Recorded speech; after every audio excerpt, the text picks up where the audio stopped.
Hello, everybody, and happy Sunday. Today's podcast episode is going to be my first Q&A episode. I really would like to do these kinds of episodes weekly. I posted a question box on my Instagram last week and had people write in some of their most pressing relationship, dating, breakup questions. So I went ahead and chose 9 that I thought were the best. And if it's making your brain itch that I chose 9 and not 10, same. I didn't want the episode to be like painfully long. And I feel like some of the ones that I picked might be lengthy answers. And plus, this is something that I want to do weekly anyway. I promise next time I'll choose an even number. I don't know if anyone cares as much as I do, but let's get right into it. So, question number 1. Can guys still be just friends with girls they've once been into or attracted to? So, my answer to this question is similar to my answer to many other questions where people ask one way or another, is this okay in my relationship? Is this acceptable? Is this normal? Whatever the question may be. And this question is an example of one of those things. Of pretty much what this person is asking is, can my boyfriend be friends with a girl that he was once into? And my answer to a question like that is, what do you think? Because it's not that my answer doesn't matter. Like, obviously, I'll give you a little bit of my own 2 cents, but this is just one of those things in relationships where you have to decide what you're comfortable with and what you're not comfortable with. Now, do I think it's a red flag? No, I don't. And again, that's a nuanced answer. I don't know who your boyfriend is, right? I don't know his history. I don't know like details about him, but if we're just speaking objectively, no, I don't think that's a red flag to be friends with somebody that maybe you once had a fling with or that you dated or anything like that. But regardless, my answer doesn't matter. But what really matters is, are you okay with it? Because if you're not okay with it, it doesn't really matter if I say how normal it is. And if you are okay with it, it doesn't really matter how much I disagree with it. So the question really is less like, is this okay or is this allowed? And it's more so you have to ask yourself, are you okay with this? And let's just say that you're not okay with it, right? Let's just say that you're like, I'm really not okay with it and I'm trying to be okay with it, but I'm just not. Obviously, that's a conversation for you to have with your partner, right? And it could really go just like that. I always say in these kinds of conversations that we have with our partners that honesty is the best policy. Like, for instance, if this was a client and they came into session with me and started off by asking me this question and I said my answer and then I was like, how do you feel about it? And if she was like, I'm honestly not okay with it. Like, I really want to be, but something about it, I'm just not. Whether they had a pretty juicy history or it was more than just a fling or I feel like this person maybe crosses boundaries. I feel like they don't have respect for me. Whatever it is, that's the conversation that you have to have with your partner. And it's really more appreciated and respected when your partner comes to you with complete honesty. For instance, if I was in that position on the other side and my boyfriend came to me and was like, listen, like, I really am trying to be okay with this. And I'm just not, no matter which way I cut it, like, I'm just not okay with it. It just makes me uncomfortable. I think I would have way more respect for that kind of conversation rather than him coming to me and being like, it is so inappropriate that you're friends with this person. Like, it's so fucked up. And let's say he was like accusing me of something or accusing me of just like negative things. I don't think that would go over too well. But if he was just upfront and honest with me, I think it would be received very well. So, my short answer to this question is, this okay with you? Are you okay with it? And if you're not okay with it, but you're trying to be, have a conversation about it. And I think another way that you can approach that with your partner, is there a way that you can feel more comfortable about it? Are there maybe certain things that could possibly make you feel more comfortable in this given situation? And those are things that you can bring up. Like, maybe you've never met the girl, like maybe you've never met her and it's just someone he's friends with and it would be helpful if you met her or anything like that. Have an honest conversation about it. Try to figure out a solution if there are ways that you can be okay with it. And I do think it's also very important to take into consideration what kind of person your partner is. Meaning, if this person has no history in your relationship of being unfaithful, of being disrespectful, of being shady, of being any of those things, that I'm not sitting here saying that you should be okay with it, because then again, at the end of the day, it really does come down to your own comfort levels. But I do think that those are things worth considering in this equation. Okay, so question number two is going to be two questions combined because they're going to have the same answer. One person wrote, "Where's my husband?" in all caps, and somebody else wrote, "How do you connect with genuine people in 2026 if you're completely off all dating apps?" And my answers to both those questions are going to be the same. And if you're not on dating apps and you have no interest on going on dating apps, my short answer for you would be that you have to go places where you would find somebody who has the traits or the values or the morals that you're looking for. So, a very simple example that I'll use is that if you're looking for somebody who values health and fitness and they're motivated and they're determined and they're disciplined, you'd probably find that person at a gym, so to speak. Not saying that every person you find at a gym has those traits and characteristics, but that's probably a good place to start. Maybe going to a gym, maybe going to a run club, maybe going to one of those wellness centers like the recovery centers, like bathhouses and saunas and things like that. You can technically say that maybe it's harder without apps, but I don't necessarily agree with that. I think apps give you way more options on the daily, but it doesn't necessarily mean that those are good options. It's kind of like when you have a sales job and they give you leads. It's the difference between having cold leads and warm leads. Yes, maybe one place can give you 300 leads, but they're literally cold leads where they paid to get people's emails and phone numbers who never actually showed interest in what they're trying to sell, versus somebody gives you warm leads, which are more likely emails and phone numbers of people who subscribed to what you're trying to sell, right? They showed interest. So those leads are warmer. So that's how I view the apps is, yeah, you have more leads technically, but they're cold leads. Like they're not necessarily going to hit every single time, where meeting somebody out in the wild or like organically or naturally, you might not feel that you have as many options on a daily basis. But when you go to the right places and immerse yourself in things that align with your own values and your own morals, like those are warm leads. Those are people that are most likely subscribing to what your interests are, right? They're subscribed in a similar life as you. So I would recommend to go to these places. I want you to almost think about what kind of person you want to meet, what kind of person you want to date. What are their morals? What are their values? What kind of hobbies do they have maybe, or what kind of things are they into? Where are they not going? And that's not me saying to develop interests that you don't have to meet this kind of person. Like I'm not saying to force yourself to go places or to do things that you're not necessarily interested in. But what I'm more so saying is like, you just need to go into similar environments, right? I'm not really shaming the apps. They just were never my thing either. Something you have to take into consideration is that it is going to require more social effort.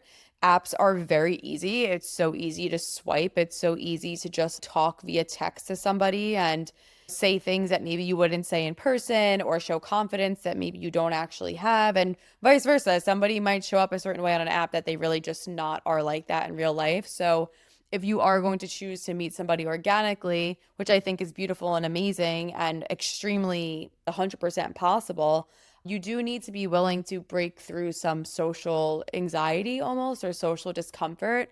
As a woman, that's not me necessarily saying that you have to pursue men when you're going out. But what I more so mean is that you need to be more open. Like you need to be more social. You need to be more willing to put your phone down and make eye contact with people. If you're on the subway or you're on the train or you're at the gym or you're at a class or you're at the museum, like you need to be more willing to start conversation or be open to conversation. And I think that's something that people struggle with a lot now. And I think that's something that the apps took away from us as well. Be more open, right? Your energy speaks volumes without you even saying a word. Question number three. How soon is too soon to write someone off if you feel like your needs aren't being met? Okay, so this is my thing, is that you need to be so clear on what those needs are, first of all. And just like I spoke about in the last episode, we have to make sure that these are needs that are fair, right? Needs that are expected to be met in a relationship and not needs that you're expected to meet on your own. So let's just assume that that you're clear on those needs, right? Let's just assume that we're speaking about fair, accurate relational needs in regards to this question. One, would say it's too soon if you haven't had a conversation about these needs. I think a lot of times in relationships, we expect someone to just get it right, or we expect them to just know.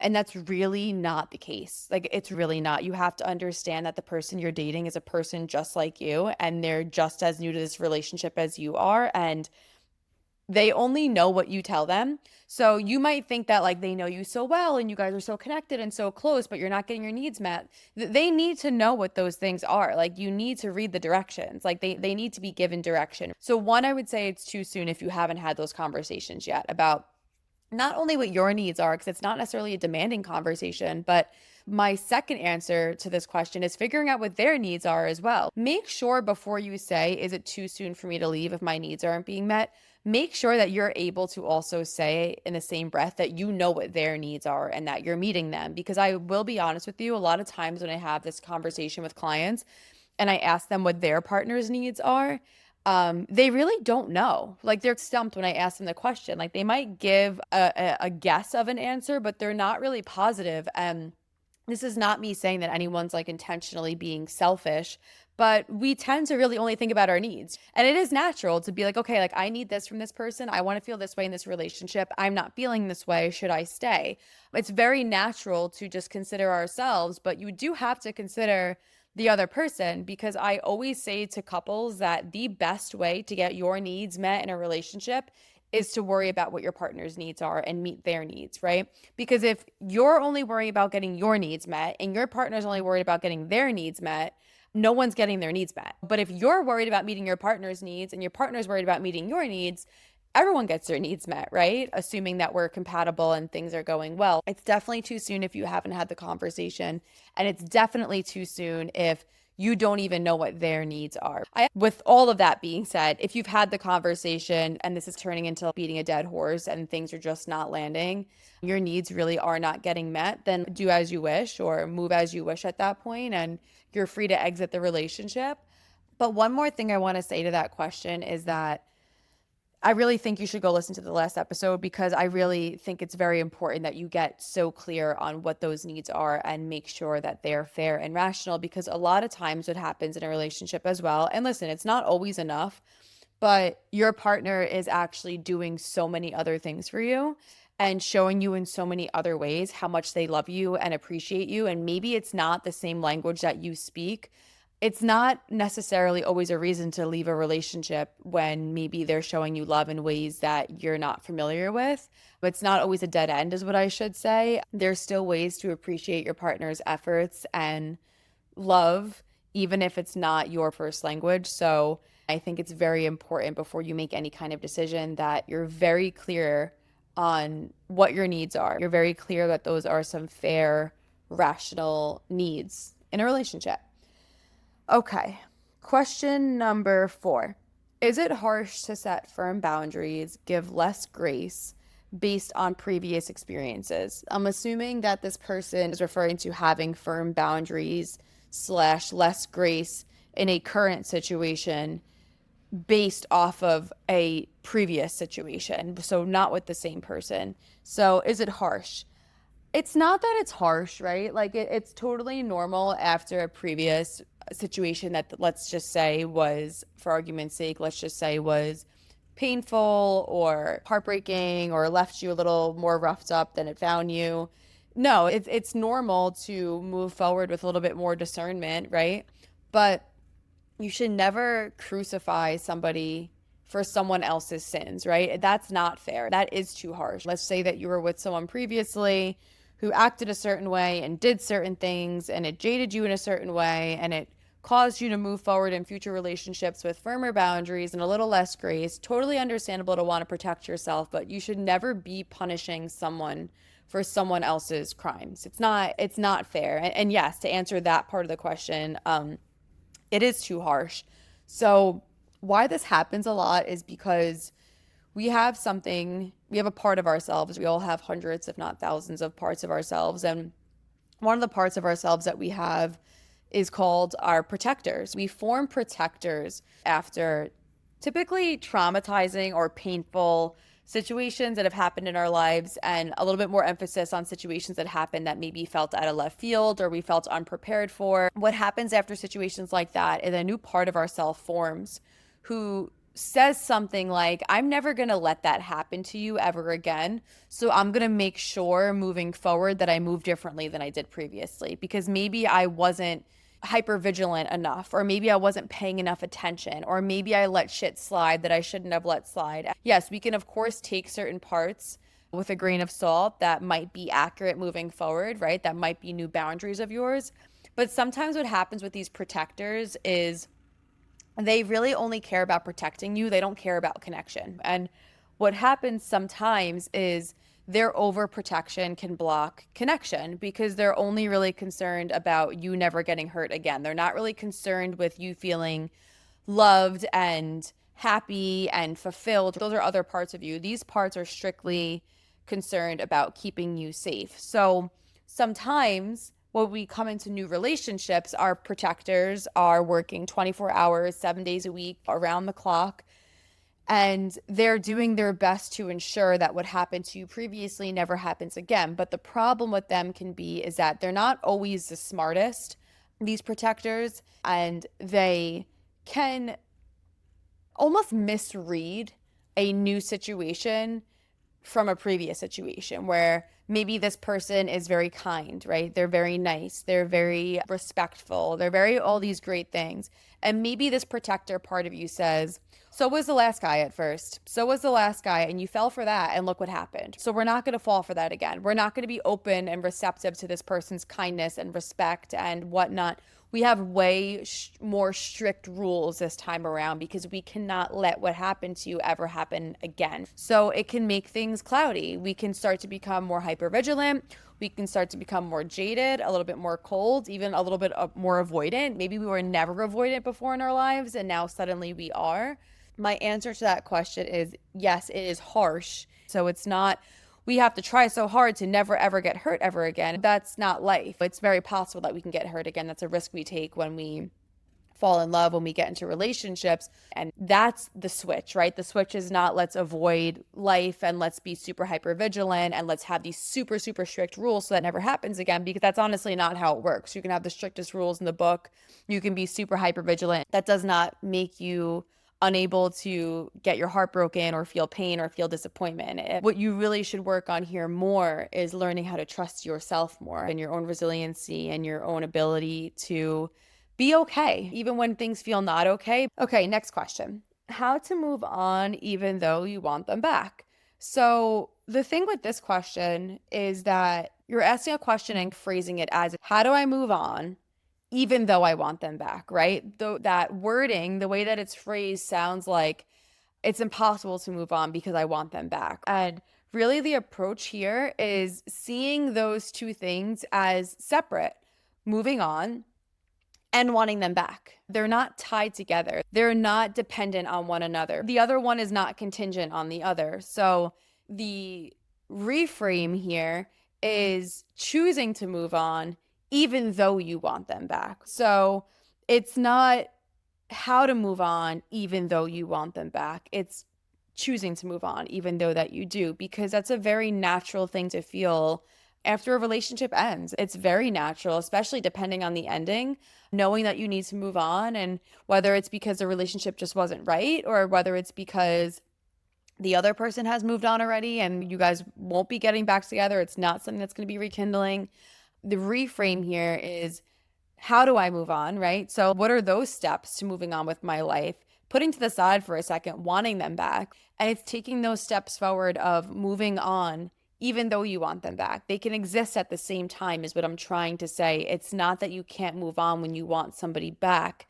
It's that you have to make the choice to move on even though you still do. Moving on and wanting something back are two completely different experiences, right? Like moving on, I wouldn't even consider an emotional thing. I would consider that more tangible. I would consider that more action-based, where wanting them back is more emotional. That's not really something you have too much control over. That's almost like grief. Like you can't really control the levels of grief that you feel when you lose somebody, whether it's to death or to heartbreak. You can't really control that process. That process is going to process as it will, honestly. So you wanting them back is one thing, but you moving on is another. So you have to take the proper steps forward to move on with your life, right? You have to make that decision that you're going to move on. And that might look different for everybody depending on where you're at. Maybe it's blocking, maybe it's deleting, maybe it's cutting contact, maybe it's moving, maybe it's starting a new routine, maybe it's completely rebranding yourself, completely starting over. Like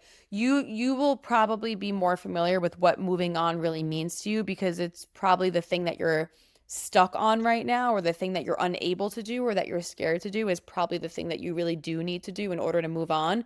So there's that, and accepting that you also want them back and you miss them and you're bummed that this happened and you didn't want this to happen, and accepting that is the part of the process that you're at right now, accepting that is the emotional experience that you have right now. So it's not, I can't move on because I still want them back. It's, I have to move on with my life and I have to do this for me. And I still want them back and I still miss them and I'm still heartbroken over this and I'm still really sad over this and I'm still maybe in a little denial over this. It's okay to feel those things. However, you do have to make the decision to move on. That's not something that's going to happen for you. Moving on is not something that just shows up. It's a choice that you have to make. Next question. Consistent dating turned into silence. She put in parentheses 5 days. Unsure if this is a pause, avoidance, or if this is just him fading out. So, my thing with a question like this is who fucking cares what it is? Who cares if he's avoidant or if he's ghosting you? Or, and I don't mean who cares, meaning like your feelings. Are you okay with this? Like, chances are you're not. And my other answer is you really shouldn't be. Because pretty much what you're telling me is this person has disappeared now for 5 days. And you're like, I don't know if he's taking a pause. I don't know if he's not into me anymore. I don't know if he's trying to get away. The fact that you're even trying to figure him out in this 5 day pause after consistent dating, right? Trying to figure it out on your own is a massive red flag. Massive. And the reframe here is stop trying to figure it out and just actually say to yourself the reality, because I know if you're asking this, I know that the reality of you asking this question is I'm not fucking okay with this. This is not okay. This does not feel okay. I'm confused. I don't know what's going on. There's a lack of communication. There's a lack of clarity. You're not okay with this. And that's really all that matters. So again, who fucking cares what it really means? It doesn't matter what it means. What matters is that this is a very emotionally immature response. It's lacking clarity. Because even if it is a pause, even if it is him pulling away, even if it is uncertainty, I'm not saying that feeling those things is emotionally immature. But as a grown ass adult who's choosing to date, by the way, no one has a gun to his head, who's choosing to date, you owe somebody the respect of communicating clarity of the situation right now. That is the emotionally mature, considerate, respectful thing to do. We can very accurately say here that you're not getting emotional maturity, you're not getting respect, you're not receiving clarity. So it doesn't really matter what it means. What matters is you gotta move on from this, right? Like that's what you need. When you guys ask me these questions, you're way more intuitive than you give yourself credit for. You know that this isn't okay. You know that this isn't cool. You know that it's not right. So my empowering answer to you is who cares what it means? You're not okay with it. You deserve clarity. You deserve respect. You deserve something that's not this. I'm not saying he's a bad person for what he's doing, but what I'm saying is it's not in alignment with what you want. So you got to let it go. Next question. How do I break out of the anxious attachment cycle? So this is definitely a question that I cannot answer shortly. This is an episode in and of itself. This is a course that I'm almost done working on. That link will be in my bio on this episode. You guys can go and join the waitlist for that course that is coming out. That's going to be all about how to break the anxious attachment cycle. To answer this question of how do I break out of it, that course is broken into 2 segments. It's broken into the actions that you need to take now and the peace that you need to make with your past. So how do you break out of it right now? A short answer would be that you need to do different, right? You need to figure out the patterns in your cycles. You need to figure out your behaviors. You need to figure out what it is that you're doing that is just not working. It's just not working for you. It's not working in dating. It's not working in your relationship. And going back to what I said before, you guys are way more intuitive than you give yourself credit for. You know what behaviors are not working. You know what patterns are not working. You know what's dysregulating you. You know what's causing more harm. You know what's not helping, right? And I'm making that sound way easier than it is. It's not easy. It's actually incredibly hard. I would say that's another thing that you need to accept in order to break out of this cycle is that it's not going to be easy. It's a complete rewiring of your brain and of your nervous system. So even taking a course like the one I'm coming out with or working with a coach or working with a therapist is pretty necessary when it comes to breaking these cycles because they're not easy and you need a plan. That's another way that I would answer this question is you need a plan and you need to come up with a plan with somebody because that is how things are going to change. It's not just going to be because you want them to. It's huge that you want them to change, but they're not just going to change because you want them to. They're going to change because you do differently. Next question. What really makes two people incompatible? I love the person I'm with so much, but I'm scared that we're too different. So, this is a really interesting question, and this is actually a very common question that comes up in the ROCD relationship anxiety community is that they think that relationships are supposed to be a certain way. They think that they're supposed to be certain boxes that are checked off. And if they're not, then it means that maybe they're not compatible with the person that they're with. But what I would say to this question is what truly makes two people incompatible is when you have a completely different outlook on what a life well lived looks like. You have a completely different outlook on the kind of life that you both want to live, the kind of future that you want. So, some very obvious examples of incompatibility would be you want children, but your partner doesn't. You want to get married, but your partner doesn't. You want to live by the beach, your partner wants to live in the city. Those are going to make you extremely incompatible. You're not, one of you is going to have to sacrifice the life that you want to live, right? There's that. Other things that could make you incompatible in a relationship that maybe aren't as obvious would be the inability to understand another's language. What I mean by that, and if you notice, I didn't say that you speak different languages because that happens a lot in relationships, especially male-female dynamics. It's more common than not that you speak different languages. Like very common. It just goes back to the old example of men are from Mars, women are from Venus. We're different. We're very different. So again, notice I'm not saying speaking different languages, but I'm saying that you're unable to understand the other's language. Because going back to the needs question that was asked before, if your partner is showing you love in the ways that they know how to, and they're trying their best to speak your language, but they're speaking their first language most of the time, they're not very fluent in your language, and they're trying their best to speak yours.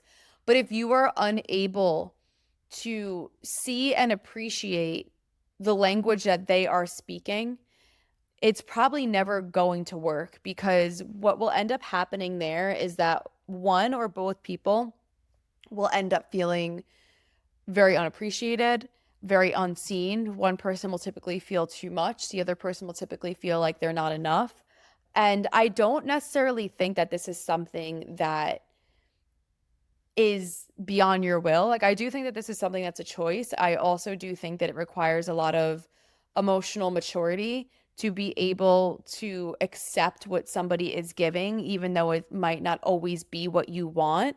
And that's also not me saying that you should forfeit your needs in a relationship because the other person is trying hard enough to make you feel loved. I'm definitely not saying that. There absolutely is a need in relationships to feel safe, to feel seen, to feel heard, to feel protected. The other thing that I would say that you can focus on for incompatibilities is it's very easy for me to say, if you like working out but your partner doesn't, that doesn't make you incompatible.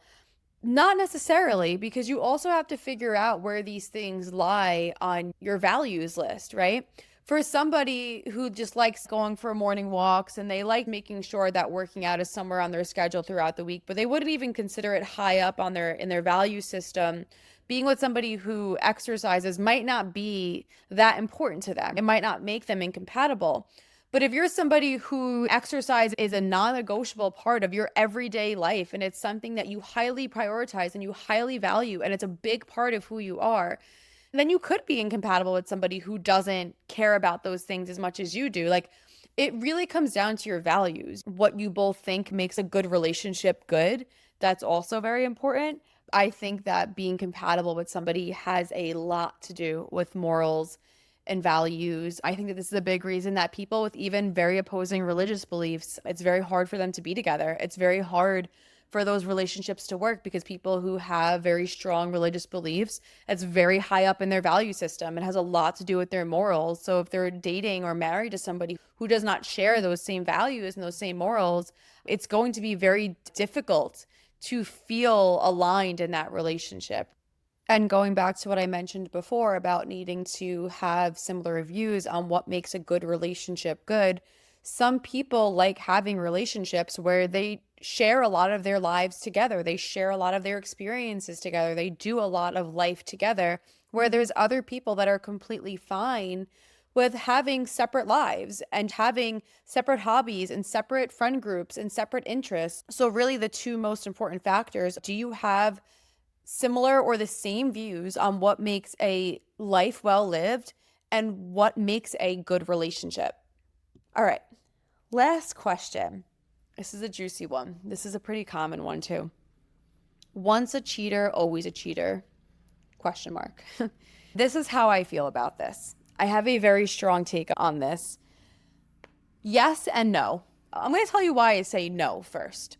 So, why I would initially say no, not necessarily, is because people cheat for many different reasons, many different reasons. And that's not me saying that it's ever okay. But what I'm saying is there is a myriad of reasons why people cheat.